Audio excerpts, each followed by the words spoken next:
nafsu itu benar-benar dilatih.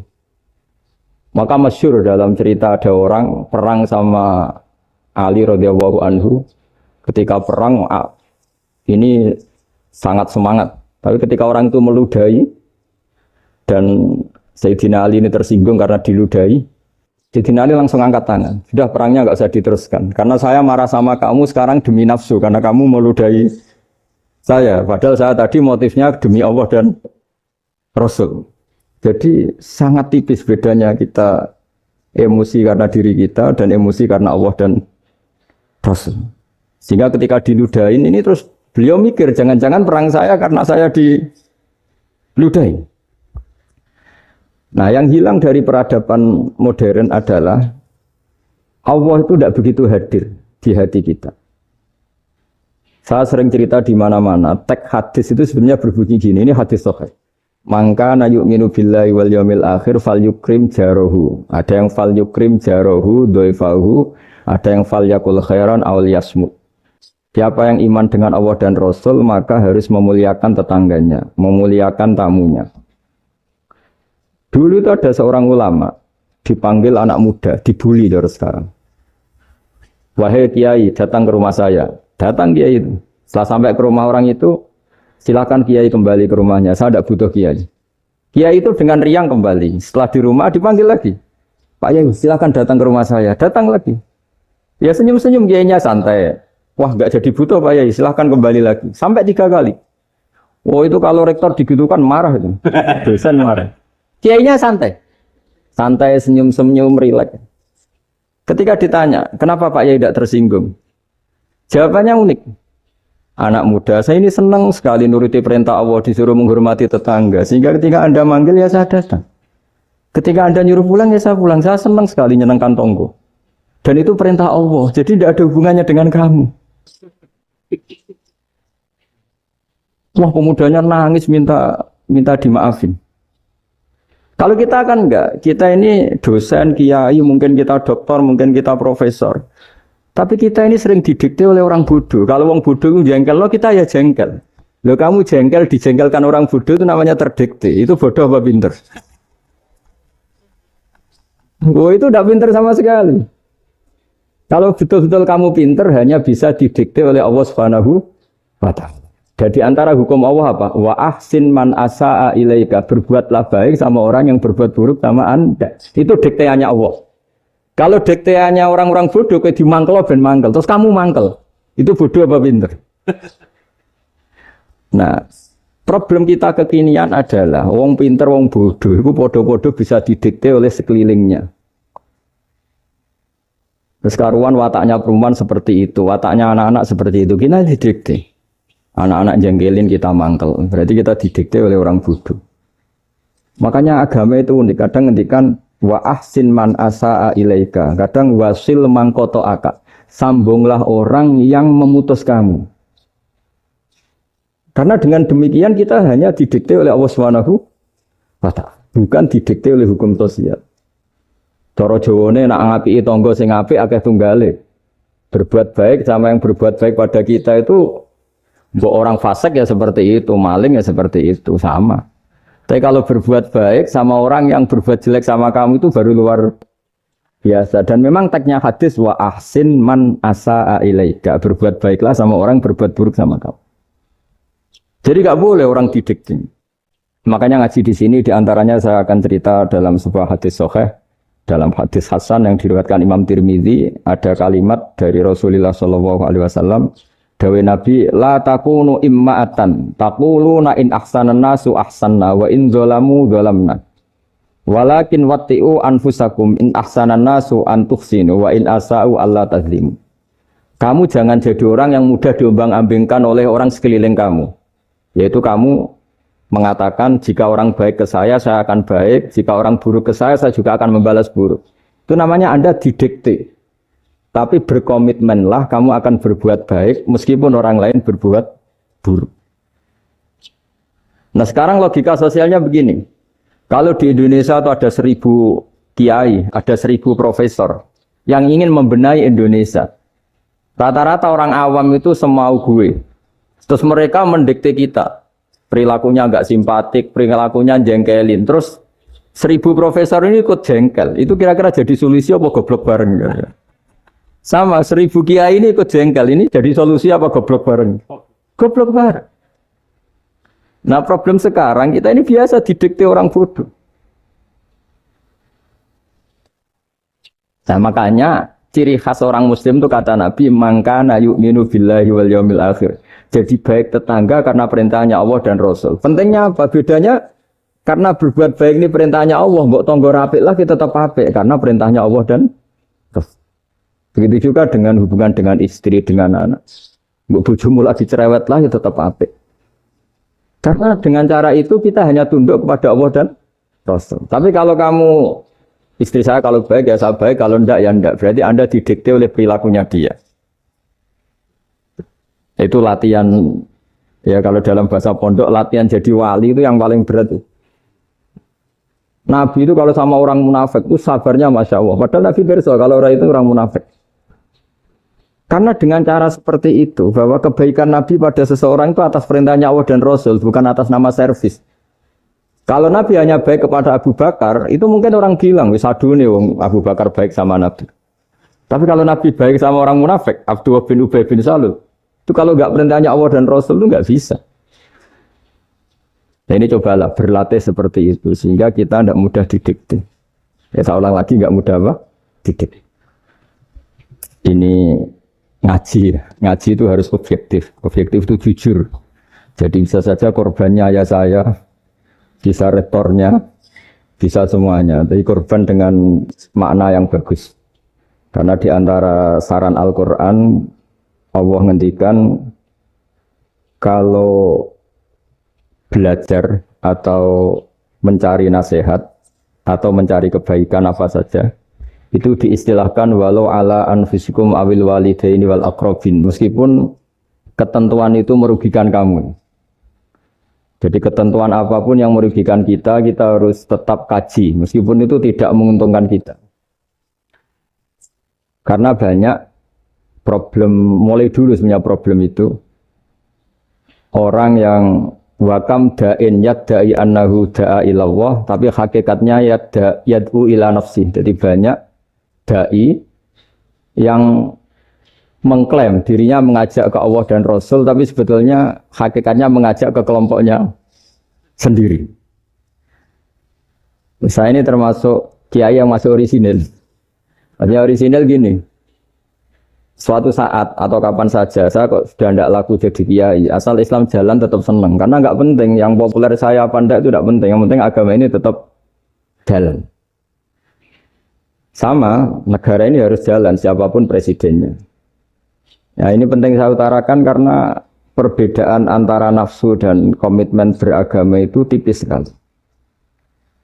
Sehingga dulu pernah ada cerita ini bukti keadilan Rasulullah SAW. Nah suatu saat Nabi itu ngaji, yang ngaji seperti ini. Terus ada pemuda dengan cueknya ngelewati masjid yang sedang dipakai Nabi ngaji. Singkat cerita semuanya ngomel ya, bergumam. Celaka betul pemuda itu, ada Nabi ngaji kok tidak ikut ya. Tapi Nabi secara besar hati ngendikan, ini ada di beberapa kitab di Fadhailul Kasbi, keutamaan kerja. Kata Nabi, pemuda itu mau mencangkul di lahannya. Jika dia mencari nafkah untuk keluarganya, untuk kebaikannya, maka itu bagian dari ajaranku. Jadi Nabi berbesar hati bahwa kerja seperti itu bagian dari ajarannya. Jadi tidak harus datang ke majelis ngaji. Dan bisa saja yang sedang hadir itu ya orang yang dari istrinya minta belanja, dari ngaji terus benar dituntut belanja kan gitu. Mungkin anak-anak UMM yang kesini daripada tengok-tengok yang Malang bosan jalan-jalan ke rumah. Tapi nggak mesti benar juga niatnya gitu. Nah kemudian yang perlu dicatat, kenapa kita menjadi enjoy dengan Islam? Islam itu adalah agama yang tidak didikte oleh materi. Jadi kalau Anda ingin makan enak, mungkin kalau pikiran kebanyakan orang, anak-anak muda yang milenial, yang gaul, ingin makan enak ya makan yang disukai. Misalnya sate atau bakso Malang atau apa.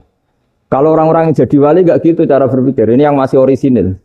Ditanya, ini dunia baru kesulitan makanan, baru resesi. Cara makan enak gimana? Jawabannya lucu. Ya gampang, idamuhu alju. Idam itu lauk. Kalau kamu ingin makan lauknya paling enak apa? Alju. Kamu harus lapar banget. Sampai kalau puasa itu melihat tempe itu wah, luar biasa. Tapi kalau kamu nggak puasa, air putih itu nggak menantang. Tapi kalau puasa, tempe air putih itu menarik dan Anda tetap lahap. Apa? Karena lauk terbaik adalah alju, yaitu lapar. Nah, tapi kita ini enggak, kita ini kayak orang bodoh. Kayak orang bodoh tadi, profesornya makan nyaman ya kalau sesuai selera. Nah, itu kan sama dengan anak-anak ABG. Anak ABG itu makan lahap ya kalau yang disukai. Lalu bedanya apa ABG sama profesor? Kalau cara berpikir masih sama kan itu.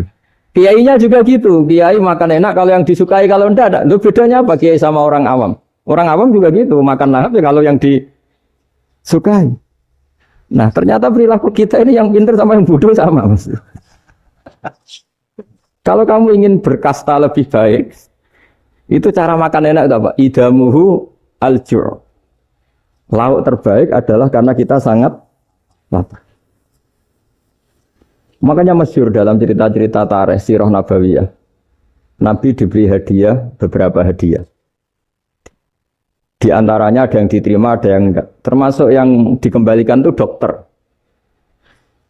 Ada seorang raja memberi hadiah Nabi dokter Tobit. Itu sama Nabi dikembalikan. Karena dokter ini sudah lama kumpul Nabi itu gak pernah sakit. Akhirnya dokter ini putus asa, ini gak perlu diobatin. Ketika ditanya, kenapa ya Rasulullah engkau gak pernah sakit? Karena kita ini kaum, kita ini komunitas masyarakat yang tidak akan makan kecuali lapar. Dan kalau sudah makan berhenti sebelum kenyang. Jadi sederhana sekali pengobatan zaman Nabi. Sebagian besar penyakit itu pasti disebabkan kita ceroboh dalam hal makan. Sudah ngerti kalau durian masalah, kalau makan durian ini enggak kehitung gitu. Apalagi kalau gratisan itu tambah banyak. Gitu. Pola tidur juga gitu, kata Nabi. Dan kita tidak tidur kalau tidak sangat ngantuk. Nah, itu namanya orang-orang soleh yang sudah ada didikte materi. Kalau yang didikte materi kan bisa tidur nyenyak kalau kasurnya enak, AC gini-gini. Sebenarnya enggak, tidur enak itu ya kalau sangat ngantuk. Mbok di gudang, mbok di bis, kalau sangat ngantuk ya semuanya ya enak. Sama, mbok lapar, mbok hanya tempe, tapi kalau sangat lapar itu ya enak. Nah ini ilmu yang mulai hilang, ilmu-ilmu yang mulai hilang. Nah ini pentingnya ngaji ya. Jadi akhirnya ulama-ulama Indonesia itu dipakai rujukan. Jadi mulai Mbah Hasyim, Mbah Ahmad Dahlan sampai era buyut-buyut itu masih orang alim. Lama-lama yang di Indonesia ini orang-orang yang bodoh. Sehingga orang Jawa kalau ke sana dibully, ya Jawa tak kulul khaya. Orang Jawa itu penggaweannya itu mangan ulo, makan ular. Karena belut itu kalau di kamus itu persis ular. Dulu itu kan kamus tidak full color. Gara-gara gak full color, gambar belut sama ular itu sama. Belut itu belut sama ular kalau nggak full color gambarnya sama apa enggak? Sama. Terus orang Jawa itu kan masih banyak yang makan bajing tupai. Bajing kalau digambar tidak full color sama dengan tikus. Gambar yang tidak warna. Hitam putih. Sehingga kita ini dibully pemakan tikus dan pemakan ular. Karena belut itu persis ular kalau digambar yang tidak full color. Sampai datang Syekhona Khalil, datang ulama. Ngarang kitab ya judulnya Al-Belut. Karena enggak terima bangsanya dinyek makan apa? Ular. Terus dikarang. Wal belut hayawanun bakhriyun terus ya isu fi kadza wa kadza. Itu beda dengan al-hayyah. Itu diterangkan. Mulai bisa nerima. Terus sistem hotel juga gitu. Sampai tanyakan dalam sejarah dulu orang Sedayu ada namanya Syekh Mukhtar. Syekh Mukhtar bukan bikin rumah besar yang siapapun orang Indonesia haji itu nempat di sana. Nah ini yang menginspirasi akhirnya ada hotel. Dulu Syekh Mukhtar hanya menyediakan untuk hujat-hujat Indonesia. Lama-lama jadi hotel. Cara ibadah juga gitu. Kita-kita ini kan, saya ini punya bapak kiai, mbah kiai. Punya guru yang sangat alim ya seorang kiai Kiai Memun. Itu dulu kita pengkaji ilmu itu tidak pernah tahu bedanya NU dan Muhammadiyah. Karena dulu Mbah Darwis itu, Kiai Dahlan itu dulu ngajinya bersama Mbah Hasyim ketika di Indonesia yang ngaji Mbah Soleh Darat. Mbah Soleh Darat itu dulu ngajinya sama buyut saya ke-6, namanya Mbah Soleh Asnawi di Kudus. Mbah Soleh Darat itu dulu alim-alimnya orang Jawa ya Mbah Soleh Darat, Soleh bin Umar. Tempatnya di Semarang, tapi beliau itu sebenarnya orang Jepara yang dekat Kudus. Setelah di Mekah, Mbah Hasyim ini mondoknya ya, mulazimnya ke Syekh Mahfud Termas. Tapi sesekali ke Syekh Khotib Minangkabau. Nah yang Mbah Ahmad Dahlan lebih sering ke Syekh Khotib Minangkabau, sesekali ke Mbah Mahfud. Singkat cerita, karena Syekh Khotib Minangkabau sudah modern ya, terlibat organisasi dunia. Pas itu beliau pengagum Muhammad Abduh, pengagum Rasid Ridho. Sehingga bawaannya Mbah Dahlan itu lebih pergerakan, karena beliau lebih mengidolakan Syekh Khotib. Nah Syekh Khotib sendiri sebenarnya orang Minangkabau. Jadi beliau namanya Muhammad saja sebetulnya. Jadi menantunya orang Arab. Oh itu dicibir mertuanya ini, karena punya mantu orang Jawa, orang ndak Arab. Singkat cerita terus, di mertuanya bilang gini, kamu jangan pernah bilang kalau orang Arab itu mansa kanal Arab, orang yang bertempat di Arab.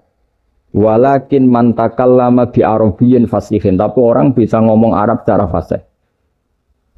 Singkat cerita, kalau kamu tidak percaya, nanti suatu saat menantu saya kalau Jumatan, tidak usah kamu kasih tahu, langsung suruh jadi khotib. Tidak usah kamu kasih tahu, sarannya tidak usah kamu kasih tahu. Kalau sekarang kan enggak. Kalau dosen mau jadi khotib kan mengumpulkan materi dulu. Lucunya di antara materinya itu dari TV. Makanya jadi ribet kan khutbah sekarang. Kalau musim corona ya akan ngomong corona, musim apa yang ngomong apa. Jadi lagi-lagi didikte oleh media. Sebenarnya kalau ngomong kan sesuai kebutuhan umat, ini obatnya apa. Tapi enggak sesuai trending topik, itu kan kayak anak-anak gaul. Jadi ini dokter kok gitu kan aneh. Singkat cerita si khotib ini enggak dikasih tahu, saya Muhammad tadi enggak dikasih tahu, langsung disuruh khutbah. Fatakallama bikalamin fasihin. Dia ngomong fasih sekali. Bahkan ngalah-ngalahi fasihnya orang Arab asli. Semenjak itu beliau dapat gelar Al-Khotib, orang yang cakap berpidato berkhutbah. Ya terus dia khotib Al-Minangkabau. Jadi orang Indonesia itu luar biasa.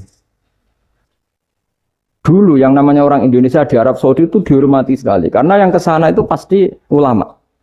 Sudah alim di Indonesia ke sana, termasuk Mbah Ahmad Dahlan. Mbah Hasyim dulu karena sama-sama muridnya Mbah Soleh Darat. Lama-lama yang ke sana itu TKI TKW itu ya mulai agak dibully. Dulu Syekh Nawawi di antara ijtihad yang dihormati itu beliau mengkritik nyuwun sewu orang yang kan orang biasanya normalnya kan muji orang mati syahid. Hebat orang mati syahid itu hebat gini. Oke, kita sepakat orang mati syahid itu hebat. Tapi kata Imam Nawawi dengan syarat niatnya itu li'ila'i kalimatillah dan itu bawaan takdir. Saya ulang lagi, itu bawaan takdir, harus mati di medan perang. Tapi tidak boleh seseorang ini niat perang tapi niatnya supaya syahid.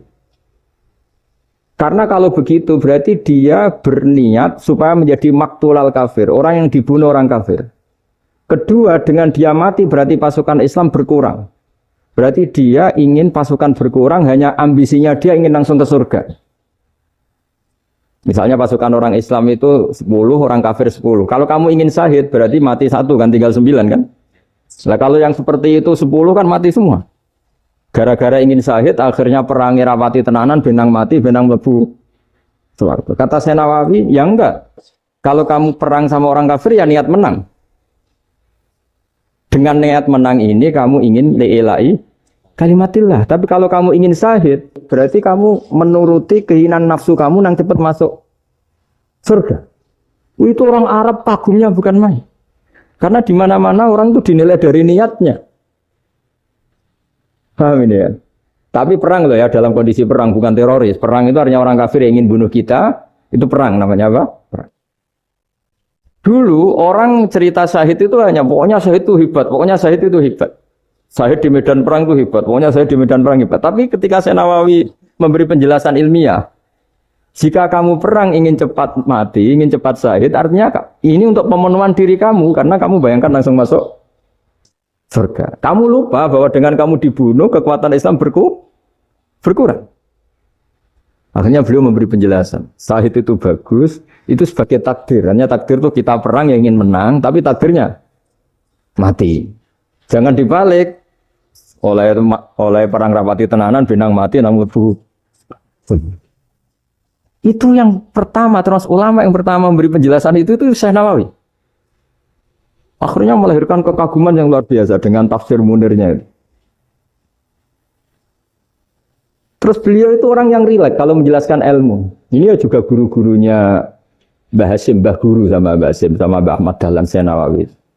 Jadi dulu yang alim di Arab itu ada Syekh Nawawi, ada Syekh Khotib Minangkabau, ada Syekh Bakir Jogja, ada Syekh Mahfud Termas. Itu orang Indonesia banyak sekali yang alim. Bahkan di antaranya yang dikagumi Al-Azhar itu juga orang Indonesia, nama Syekh Abdul Manan, itu mbahnya Syekh Mahfud Termas. Itu pertama ada duta besar Indonesia di Mesir, itu termasuk barokahnya Mbak Abdul Manan tadi, itu juga orang Indonesia. Jadi pemahaman ulama Indonesia itu khas, termasuk ketika memaknai apa? Syahid. Ketika memaknai apa? Syahid. Itu unik. Ketika Syekh Nawawi diuji dulu itu yang namanya ulama diuji dulu oleh 100 ulama. Jadi dulu ya ada kompetisi. Imam Bukhari diakui jadi ahli hadis itu diuji oleh mi'atu muhaddisin, 100 orang ahli hadis. Sanad dibolak-balik, matanya dibolak-balik, tapi beliau tetap bisa mengembalikan proporsi sanad itu. Syekh Nawawi pernah diuji gini. Ayul afdol al ulama awis salatin. Keren mana ulama sama raja atau sama orang-orang kaya, sama penguasa? Ya keren ulama. Dibully sama orang. Tapi setahu saya banyak ulama yang antri di rumahnya raja. Tapi saya tidak tahu melihat raja antri di rumahnya ulama. Ya, kebanyakan kan mungkin ustadz atau kiai yang antri ngajukan proposal kan. Kan enggak. Nah kalau raja kan enggak pati itu. Malah enggak usah antri. Kiainya sudah nyambut sebelum datang. Jawabannya lucu Syekh Nawawi itu. Dan yang tanya itu langsung diem. Ya karena ulama itu tahu fungsinya uang. Sehingga cara nyari sampai seperti itu. Sementara raja-raja itu tidak tahu fungsinya ilmu, makanya tidak pernah sowan ulama. Sehingga, jadi ya dianggap enteng saja. Ulama kan tahu fungsinya uang, tahu untuk pondok, tahu masjid. Sementara raja tidak tahu fungsinya ilmu. Jadi itu khas Jawa ya, khas Jawa, khas Indonesia. Apa-apa yang menurut orang banyak dengan tanda kutip itu buruk atau baik, itu orang Jawa menafsirkan tuh gampang saja. Sehingga semenjak itu Jawa itu dipandang betul. Saya punya kitab namanya Qadhayal Haji wal Umrah. Itu terbitan Hayatul Ulya Arab Saudi milik Wahabi. Itu diantara fatwa yang dipakai untuk solusi muskilatul haji, problem-problem haji kekinian. Itu fatwanya syekh-syekh yang dari Indonesia. Termasuk Syekh Khotib Minangkabau, Syekh Nawawi Banten, Syekh Bakir Nur Jogja. Misalnya begini, dalam fatwa-fatwa yang menyulitkan kita ya, sampai sekarang jadi perdebatan. Ketika Safa dan Marwah itu dengan batas tertentu, saya ulang lagi dengan batas tertentu. Mau tidak mau atas nama kebutuhan, itu kan butuh perluasan. Karena kalau naik turun itu mudah disepakati ulama. Jadi misalnya gini ya, saya punya tanah seluas ini. Pasti orang akan mengatakan sampai bawah ya tanah saya, sampai atas tanah saya. Itu mujma' alaih, itu disepakati. Sehingga Nabi ngendikan al-Ka'bah min tuhumil ardi ilas sama Ka'badun. Ka'bah sampai ujung bumi, sampai ke aras semuanya Ka'bah. Sehingga ada perdebatan ulama ketika Masjid Haram ditingkat, kemudian yang di atas sholat. Tetap dia menghadap Ka'bah. Tidak harus dulu melihat di bawah, enggak. Karena Ka'bah sampai langit, sama, tanah Anda kamu tingkat sampai 10, enggak ada tetangga protes. Karena bawah sampai atas tanah Anda. Tapi kalau diperluas, tanah Anda kamu luaskan setengah meter saja atau 3 cm saja, iso geger mbek tonggo. Karena di mana-mana batas itu ya tadi. Kalau atas bawah miliknya, kalau samping enggak. Pertanyaannya, perluasan Mina itu ke samping. Perluasannya matof, yang mas'ah itu juga ke samping. Geger kan ulama dunia. Bagaimana hukumnya mina jadid? Mina yang diperbarui atau mina yang diperluas. Itu diantara rujukan baik yang membolehkan maupun yang menentang. Itu ya Syekh Indonesia. Itu original tuh. Saya punya kitab original terbitan Hayatul Ulya. Kira-kira ya kemenaknya Arab Saudi kalau di Indonesia itu. Itu yang dirujuk Dawei Syekh Nawawi, Dawei Syekh Khotib Minangkabau. Karena apa? Ada logika khas Jawa. Misalnya begini. Meskipun saya tidak perlu fatwa Mina jadid sah apa enggak, memang jadi perkhilafan ulama. Misalnya kampung ini dinamai Mina. Pertanyaannya gini. Tanah yang di samping ini bisa milik Anda apa enggak? Ya bisa Gus kalau dibeli atau dihibahkan.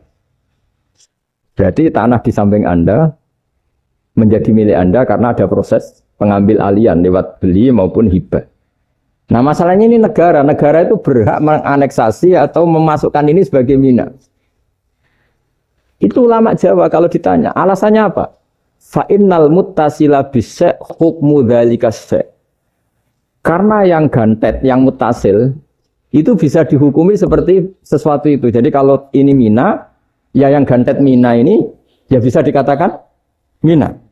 Beda dengan membuat mina, malang mina, wah itu tidak bisa, ada mutasil kan.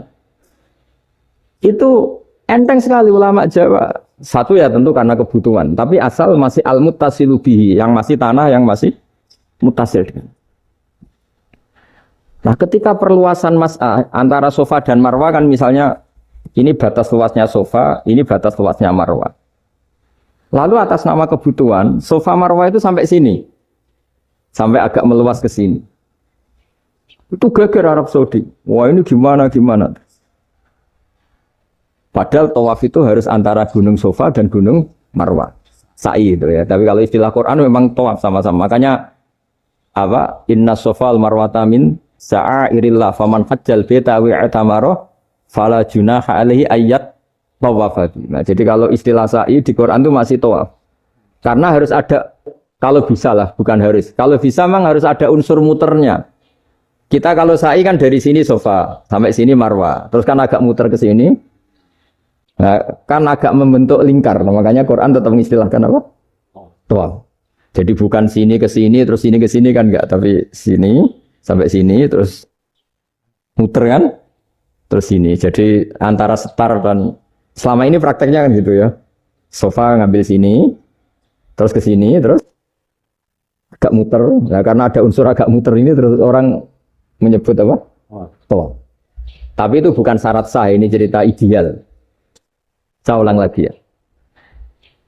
Gunung Sofa itu puncaknya atau pucuknya kalau dalam bahasa Jawa itu ya hanya segini, ini sampai sini. Nah, kelompok Islam yang fikih keras nggak boleh diperluas karena Allah memilih tempat ini itu spesial, jadi nggak boleh ke yang lain. Tapi ketika kebutuhan mendesak, mau tidak mau harus diperluas. Itu jawabnya Kiai Jawa lucu. Gunung sing ketok iku sing dhuwure tok. Sikilane luwih ombo. Berarti karena kita kan gunung kan bentuknya gini. Nah, sofa yang kecil itu yang atasnya, tapi sikilannya sini kakinya lebih luas. Jadi boleh perluasan asal tidak melebihi kakinya. Ya dihitung ya lebih luas. Jadi Kiai Jawa itu kayak wong delok gunung Penanggungan, kayak gunung Arjuna. Di mana-mana puncak gunung itu lebih kecil timbang kakinya. Artinya diperluas ini bukan berarti tidak di sofa dan tidak di itu khas Kiai Jawa. Jadi jangan kira orang Jawa itu udah hebat-hebat sekali. Termasuk perkembangan hotel di Arab Saudi. Itu dulu sebelum ada hotel. Buyut saya kelima atau keenam dulu haji, namanya Badur Rahman. Itu kalau mau ingin apa ya, menghindari terik matahari itu masuk gua. Itu masuk gua itu hanya separuh badan, kakinya di luar. Jadi jangan bayangkan kalau gua di Indonesia kayak gua Akbar di Tuban orang bisa masuk jalan-jalan, enggak. Gua di Arab tuh kayak cepitan batu, tidak sampai masuk. Sehingga kepalanya dimasukkan, kakinya masih kena matahari. Saking panasnya Arab Saudi. Sehingga dalam bayangan hijrah ketika Nabi bersembunyi di gua apa? Sur, itu kata Abu Bakar, kalau orang kafir melihat kakinya pasti melihat kita karena nggak bisa masuk penuh. Jadi orang itu mau dempes tok. Sehingga ya kira-kira luasnya gua paling segini. Makanya guyonannya kiai-kiai itu untung nggak kayak gua Indonesia. Kalau kayak gua Indonesia laba-labanya capek karena luas kan. Jadi jangan bayangkan gua Arab tuh kayak gua Indonesia. Makanya bayangannya andai kan orang tuh melihat ke bawah pasti melihat kita karena orangnya nggak bisa masuk penuh, nggak bisa masuk 100%. Ya kayak sepitan batu lah mirip. Itu kan mirip Gunung Uhud. Gunung Uhud kata Rasulullah nanti kalau kamu perang itu di atas, menang atau kalah di atas. Musuh biar di bawah. Dengan di atas kamu bisa mana? Jangan bayangkan kayak Gunung Merapi, kayak Gunung Penanggungan. Lah kalau Gunung Penanggungan mana ke bawah yang layang kan? Jadi gunung di Arab itu kayak bukit. Ya sampean pernah kan ke Uhud itu ya sama ini aja tinggi ini kan? Nah ini yang ada mulai ada mis. Makanya nerjemah itu susah di Indonesia. Karena jabal itu udah harus tinggi. Kalau tinggi nggak bisa mana dari atas ke bawah kan nggak ngefek kan? Sampai kalau ke Uhud gunungnya pendek sekali sehingga yang mana dari atas ke bawah ya kalau kena musuh ya celaka karena memang dekat. Ya kalau gunung Indonesia mana dari atas ke bawah yang layang nggak ngefek. Nah itu susahnya nerjemah bahasa Arab ke kita. Jadi apa ya? Transkrip itu nggak gampang karena ada pengertian yang beda. Kita kalau bilang gunung itu tinggi sekali. Sampai banyak mahasiswa tersesat ya saking tingginya. Kalau orang naik Uhud nggak akan tersesat. Wong ketok dari bawah itu. Nggak mau saya mau cerita. Kata Mbah Mun sering cerita. Kenapa wa ma arsalnaka illa rahmatan lil alamin kata Mbah Mun. Allah itu pasti bikin ulama yang tidak produk Arab itu pasti ada. Kalau orang Arab jadi ulama wajar, bahasanya Arab, domisilinya di Arab. Tapi Allah akan selalu bikin ulama yang tidak bangsa Arab. Imam Ghazali itu Tus itu Persia. Imam Bukhari itu kira-kira kalau sekarang ikut Uzbek. Ya, Imam Bukhari itu kalau negara sekarang ikut mana? Uzbek. Kenapa demikian kata Mbah Mun? Karena Allah sudah ngendikan wa ma arsalnaka illa kafatan linnas. Manusia semua ini kena khitabnya Islam. Kalau tidak ada ulama yang dari berbagai negara, kesannya Islam itu hanya milik orang Arab Saudi. Makanya Allah selalu bikin ulama-ulama yang bahkan tidak Arab. Termasuk Imamul Muhaddisin, yaitu Imam Bukhari, itu orang Uzbek. Orang Rusia lah kalau sekarang ikut Uni Soviet dulu. Imam Ghazali itu orang Persia. Syekh Nawawi itu orang Banten. Karena Allah ingin memaklumatkan bahwa Islam ini untuk semua. Sehingga orang yang tidak Arab pun bisa belajar Islam. Yang alimnya itu nggak kalah sama orang apa? Arab. Makanya ini PR ya. Kalau Gus Dah Ploso nanti ngendikan suatu saat orang belajar Islam itu bahkan orang Arab pun bisa belajar ke Indonesia. Kalau orang Indonesia bisa alim betul kayak dulu. Sekarang banyak liga antar ulama. Itu orang Indonesia pasti masuk. Ulama-ulama top dunia itu pasti orang Indonesia banyak yang masuk. Karena tadi ketika orang Indonesia baca kitab, itu orang Arab itu kagum. Kok bisa ada bahasanya baca secara benar? Bukan sekedar bisa baca secara benar. Karena memang dilatih sedemikian rupa di pondok-pondok. Makanya kita semua lah, yang alim di Indonesia itu kemana-mana ya pasti alim.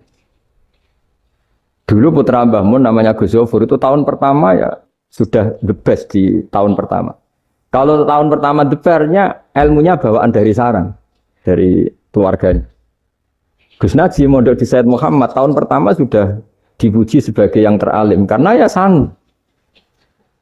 Kalau dipujinya tahun ketiga, tahun keempat kan mungkin dapat dari sana. Ini tahun pertama. Saya ulang lagi tahun. Karena pengajaran di Indonesia itu luar biasa di pondok-pondok. Makanya kalau dalam anekdot pondok itu cerita-cerita lucu itu. Ada orang Jakarta ngaji. Setelah di kelas itu pelengahan terus. Melihat jendela, lihat pintu terus. Lama-lama gurunya marah. Kamu diajarin kok ndak punya sopan, melihat pintu terus gak memperhatikan guru ya. Anak Betawinya jamnya lucu. Habis Pak Guru bohong. Kenapa ya? Kamu Pak Guru bilang Ja'a Zaidun, Zaid datang. Tak lihat gak ada yang datang. Setelah itu contoh nasab kan ro'a itu Zaidan. Saya melihat Zaid, saya gak melihat Zaid. Contoh ketiga yang jar kan maror tu Zaidin. Saya berjalan ketemu Zaid. Pak Guru diam di situ gak jalan-jalan. Jadi saking detailnya Indonesia dia cari. Kalau rofa Ja'a Zaidun. Kalau nasab ro'a itu Zaidan. Kalau jar maror tu Zaidin. Nah si murid Betawi ini karena pertama sekolah, ngiranya gurunya itu cerita, Zaid datang. Makanya dia lihat pintu terus, mana katanya datang kok enggak datang-datang ya. Nah dengan latihan seperti itu, kemungkinan orang Indonesia salah itu kecil, karena memang dilatih betul. Saya ulang lagi, karena memang dilatih betul. Sehingga ketika orang Indonesia ini yang cerita seorang wartawan, ini kisah nyata. Kali ini tidak anekdot, kisah nyata. Ada wartawan internasional ngeliput Ramlah. Ramlah itu di Gaza, di Palestina. Wartawan Indonesia ini hanya bisa bahasa Inggris. Dijak ngomong bahasa Arab. Terus dia bilang saya tidak bisa. Saya tidak bisa. Saya bisanya ngomong Inggris. Tapi apa yang terjadi setelah sholat? Si Indonesia ini jadi imam pakai sholat jariah lagi. Baca bismillah benar, bismillahi jar karena mudhof ilaih. Terus ketika iktidal ya benar, Rabbana lakal hamdu mil'us samawati wa mil'ardi benar. Ketika tahiyat ya benar, at-tahiyatul mubarakatuh sholawat. Sama orang Arab ini diagumi. Orang Arab kalau senang orang itu dicium. Kamu tawaduk, sebenarnya kamu itu ahli bahasa Arab. Karena orang Indonesia sekali sholat itu gak ada yang salah. Meskipun benarnya karena hafalan, tapi bagi yang ahli nahwu itu hebat. Misalnya kita kalau menghafalkan kan bismillahi, bismi jar karena ba, Allahi jar karena mudhof ilaih, ar-rahmani jar karena sifat, ar-rahimi karena sifat. Alhamdu rofa karena mubtada, lillahi jar karena ada huruf jarli, robbi jar karena sifat. Sebetulnya enggak karena pinter, tapi karena hafalan. Tapi orang Indonesia hebatnya itu benar terus. Rabbana lakal hamdu. Ya kan, alhamdu rofa, terus mil'us samawati ya rofa karena sifat. Sehingga terus orang Indonesia kalau sholat di Timur Tengah itu dipuji. Karena makhrajnya ya benar, rofa nasabnya juga benar. Nah itu di negara lain tidak ada yang kayak Indonesia. Orang Cina itu sering bikin marah orang-orang Arab. Karena kalau dongo itu nggak fasih kayak orang Indonesia. Orang Indonesia kalau dongo ya Allahumma tohir qalbi. Orang Cina ini yang jadi guyon di Arab. Allahumma tahir qalbi. Itu kan bedanya jauh. Itu orang Arab pertama membiarin. Lama-lama kalbun entak gitu. Maksudnya asu-asumu gitu. Karena dia bilangnya qaf itu kaf. Jadi kalau Allahumma da'wa tohir, kalau aturi nyucekno panjenengan kalbi ing asu ingsun kan. Tapi kalau qalbi itu ati ingsun, tapi kalau kalbi anjing ingsun. Bedanya qaf sama kaf. Ana arane kalbun entak. Asu-asumu maksudnya kan. Tapi padahal orang Cina itu bareng dilihat teksnya ya pakai qaf.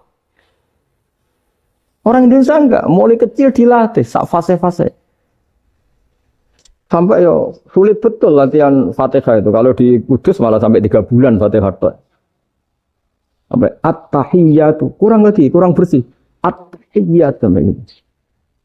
Sampai ada cerita itu orang dipanggil maftuhin itu enggak melengak, harus maftuhin. Baru melengak. Tapi barokahnya itu, orang Indonesia kalau dongo memang benar-benar Allahumma tohir qalbi. Ya Allah sucikan hati kami, bukan tahir kalbi. Karena sekali jadi kaf itu maknanya anjing saya. Ya Allah sucikan anjing. Jadi ini orang Indonesia. Jadi kata Mbah Mun, dawe Mbah Mun, illaka fatal linnas, bahwa agama ini milik semuanya. Itu diantara bukti Allah menghendaki atau mendesain Islam seperti ini. orang yang belajar di Indonesia itu pengetahuannya Islam, pengetahuannya tentang Islam itu tidak kalah sama yang belajar di Al-Azhar, sama yang belajar di Arab Saudi. Makanya ini PR-nya UMM, PR-nya IAIN, PR-nya UIN. Bisa enggak sealim mereka dalam bahasa Arab? Nah, bahasa Arabnya mau man anta, ana zaidun. Jangan sampai, karena kita di sana ini kadang dibully. Orang Arab tuh kalau bully kita, sampai tak kasih cerita. Oh, itu ngawurnya Masya Allah. Kata dia, ada anak orang Indonesia haji. Si anaknya orang Indonesia dijotos sama anaknya orang Arab. Dijotos, dipukul. Singkat cerita terus si orang Indonesia enggak terima, anaknya yang orang Arab dipukul. Yang balas bapaknya. Orang Arab tanya, lima ada dorobta ibni, kenapa kamu mukul anak saya? Itu orang Indonesia bahasa, oh anakku tidak. Jadi hanya bilang gitu. Artinya anak saya dihada ya maka tak ada. Arabnya gitu. Anak saya dipukul maka saya balas mukul. Itu orang Arab mantok oh gitu. Paham?